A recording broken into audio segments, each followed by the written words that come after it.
Okay, thank you for having me. I'm Senator King, as he mentioned. Let me tell you about one of my favorite people. It's my great uncle, Clay Tharp. This past summer, he turned 100 years old. He epitomized the greatest generation. Worked hard, defeated the enemies abroad, made sound financial decisions, was my grandfather's best friend, helped him through his life. Like I said, worked hard, left it better for the next generations. Okay? When I was at his birthday party, I was sitting there talking to him, and I said, well, what are you going to do your next 100 years? He said, well, I want to get married. I said, you going to get married? He said, yeah, I'm going to get married to a 20-year-old. That's a fitness instructor. I said, I'm never married to a 20-year-old fitness instructor. I said, that could be fatal. He looked at me and said, well, she dies, she dies.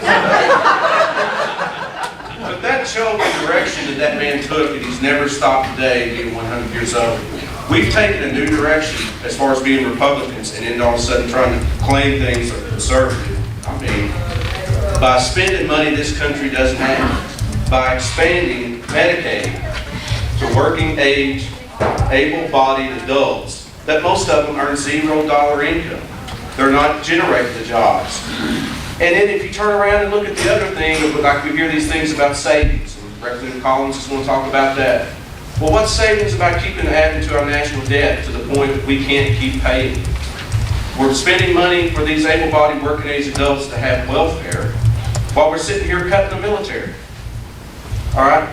We're sitting here and looking at debt on future generations, sitting there, turn around, have a hospital bill, and turn around and tell and hand it that newborn baby, said, you need to pay this someday.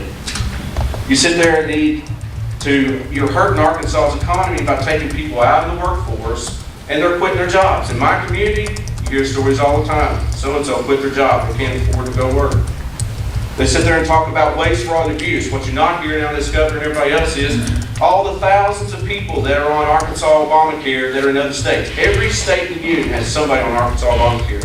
There are dead people on Arkansas Obamacare. There's people in prison on Arkansas Obamacare. And we were promised this great verification system that was supposed to work. But let me show you. Yes, surfer dudes in California probably on Arkansas Obamacare.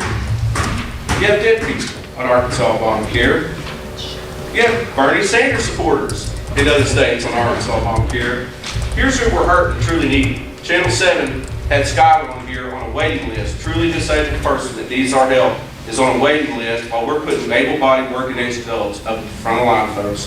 I don't know what we're thinking anymore. Ronald Reagan said, the best way to judge a welfare program is by how many people leave welfare, not added to it. We've added 250,000 people on Arkansas welfare system, and it's hurting our economy. If you look at Tennessee, for example, they reduced Medicaid Rolls, and it improved them economically. Okay? Their economy got better. We need to start looking for ways to reduce welfare and help people put back jobs and go to work, rather than reward them for not working. Thank you. Now, Charlie Collins for the negative side. Thank you very much, David, and it's great to be here in Conway County. I live in Fayetteville, Arkansas. Actually, Conway City. I say Conway County, Faulkner County, Conway City, Faulkner County. Sorry. Central Arkansas, how's that? I'm from Fayetteville, not from Faulkner County, and actually didn't grow up in Fayetteville either. I grew up in Detroit, Michigan. But I got here as quick as I could to raise my family. I have triplets who are now 21 years old and a 23-year-old. And my father didn't make it to 100 like Brian's relative did. He just passed away this past October at 83. But one of the things that he taught me was there are many, many, many problems in this world. And if you're going to solve any of them, you need to tackle them one at a time. So, for example, I graduated from the Naval Academy, and the last thing I'm ever for is reducing the military budget when our military's been depleted as it is today. And if I have an opportunity to strengthen that military budget, you can count on me to do that. But we have a specific issue here today to talk about. And the way I come at it is single-minded, with a single focus and a single vision, because I am taxed enough already through and through. And that is the reason I Am for Arkansas works, is because we're taxed enough already. And I know it sounds almost backwards that the decision we have in front of us actually saves Arkansans tax dollars.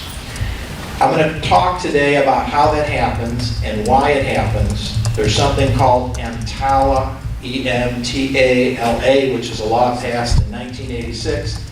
It's a federal government unfunded mandate which ensures that we're going to pay for people in the emergency room if we don't do things like this. So we'll walk through the specifics of that as this unfolds. But here's the number. $350 million if we don't do Arkansas Works that we will have to come up with in Arkansas to fill the hole. And you know what that means. Right back on the taxpayer. I'll do everything I can to fight that. Because 3 years ago, when I forged through the first income tax rate reduction in Arkansas history, Janet Crow texted me and tweeted me, "You saved me enough to buy a Subway sandwich." And I told her then, we're not done. And it's unusual that we're in this situation today where Arkansas Works is the way forward to benefit Arkansas taxpayers $350 million a year. And we'll talk more about that as this unfolds.